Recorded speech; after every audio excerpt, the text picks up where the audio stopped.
दुनिया की सबसे ताकतवर कौम अगर कोई है तो वो यहूदी कौम दुनिया की सबसे ज्यादा ताकतवर कौम। अल्लाह ने उनको बनाया था लेकिन फिर जलील किया। सदियों 400 साल तक गुलाम रहे जर्मनी के, बल्कि जिल्लत की जिंदगी अल्लाह ने उनके माथे में लिख दी, ज़ुरिबत अलैहिमुज़ ज़िल्लतु वल मस्कना। लेकिन मेरे मुसलमान भाइयों, वो कौम कैसे तब्दीली आई उस कौम के अंदर। आज दुनिया की सबसे ताकतवर कौम अगर कोई है तो वो यहूदी। हालांकि जिल्लत है उसके लिए, अल्लाह ने कुरान में कहा और आपके लिए कहा आप बुलंद हो। लेकिन यहूदी क्यों ताकतवर है पता है आपको? नहीं पता। मैं थोड़ा सा ये पैगाम देकर अपनी बात खत्म करूंगा। वो इसलिए ताकतवर है क्योंकि आज उनका जो बच्चा पैदा होता है ना, उसकी थ्योरी को अगर आप समझाएंगे तो हमारी माए बहनें आश्वस्त करेंगी। एक बहुत बड़ा रिसर्चर स्कॉलर ने ये इंकिशाफ किया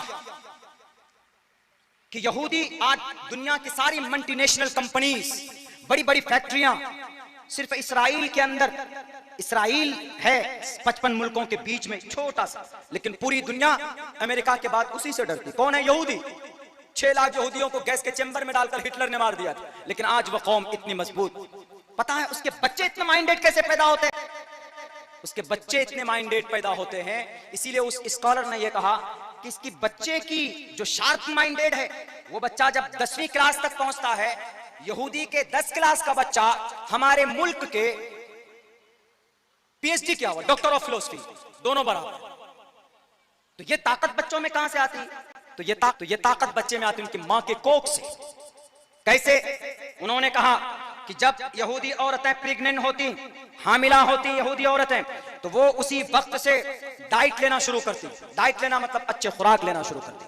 उसके बाद वो क्या करती हैं? मैथ के सवालात हल करती, हिसाब। फल्यक्तुब बैनकुम बिल अदल, हिसाब।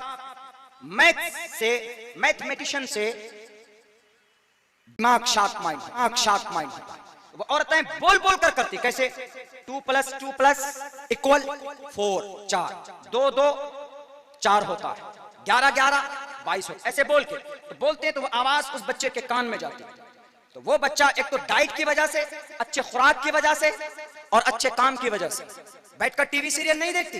जैसे आजकल हमारी माएँ बहनें टीवी सीरियल बैठकर अगर प्रेग्नेंट हुई तो बस बैठ जाते हैं, घर पे काम नहीं करेंगे, बैठकर टीवी देखेंगे, मोबाइल देखेंगे। रातों रात अगर शौहर परदेश में है तो किसी गैर महरम से भी फोन पर टॉकिंग शॉकिंग होती है, फोन पर वॉकिंग सब कुछ होने लग जाता है, वीडियो कॉलिंग्स होते हैं, गलत हरकतें होती हैं। बच्चा माँ के पेट में होता है, बच्चे वहीं से असर लेना शुरू करता है। जब बच्चा पैदा होता है, दिल दिमाग साफ होता है, अल्लाह की वहदानियत लेकर आता है और उसके माँ बाप के करतूत की वजह से वो रास्ता फिर वही रास्ता अपनाता है।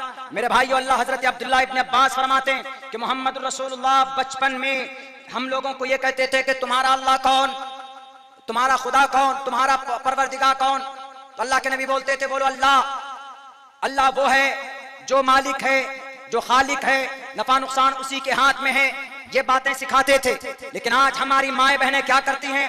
हमल से होते ही, उम्मीद से होती हैं, प्रेग्नेंट होते ही बस वो बैठ जाएंगी, या तो टीवी सीरियल देखती हैं, गलत काम करती हैं। नहीं, मातृमान पितामान चतुर्मान, मातृमान पितामान चतुर्मान पुरुषो वेदा।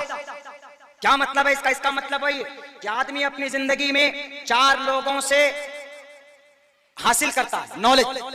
कौन है 4? सबसे पहले मातृमान, दूसरे नंबर पर पितामान, तीसरे नंबर पर चतुर्मान। चतुर्मान मतलब टीचर। आजकल तो टीचर को चप्पल मारकर भाग जाते हैं हम। पहले जमाने में तो मदरसों में, स्कूलों में ऐसा होता था, पढ़ते थे हम, अगर उस्ताद आ जाए तो डर से, अरे उस्ताद देख लेंगे क्या कहेंगे, भागो, है ना, ऐसा होता था। अगर आज है, आज का जमाना, आज का जनरेशन तो ऐसा, अगर टीचर आ रहे हैं तो क्या बोलते हैं? अरे क्या कर लेगा, बैठो यहीं पे। ऐसा नजरिया हो गया हमारा। मातृमान पितामान चरित्रमान पुरुषो वेदः एन परशस्ता धार्मिकी विदुषी। माता खुशकिस्मत है वो माँ जो अपने बच्चे को जिस दिन से गर्भधान से लेकर, यानी जिस दिन उसका हमल ठहरा उस दिन से लेकर पैदाइश तक उस बच्चे का ख्याल रखती हैं, नमाज पढ़ती हैं, कुरान की तिलावत करती हैं। तो उस कोख से कौन पैदा होगा? उस कोख से अबू बकर सिद्दीक जैसे सदाकत रखने वाले एक ईमानदार मोमिन पैदा होगा।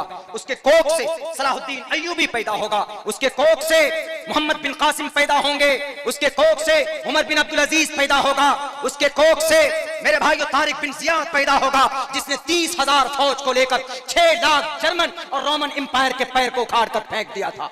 वक्त नहीं है, वरना मैं इस्लामी तारीख को आपके सामने रखता कि कितने बड़े बड़े एम्पायर मुकाबले में हमारे छोटी छोटी टुकड़ियों ने मोहम्मद बिन कासिम 6,000 लेकर आए थे, राजा ताहिर के 1.25 लाख फौजों के नाक में नकेल डाल दिया था। हम आपके सामने रखते, माँ के कोख से पैदा होते हैं शेखुल इस्लाम।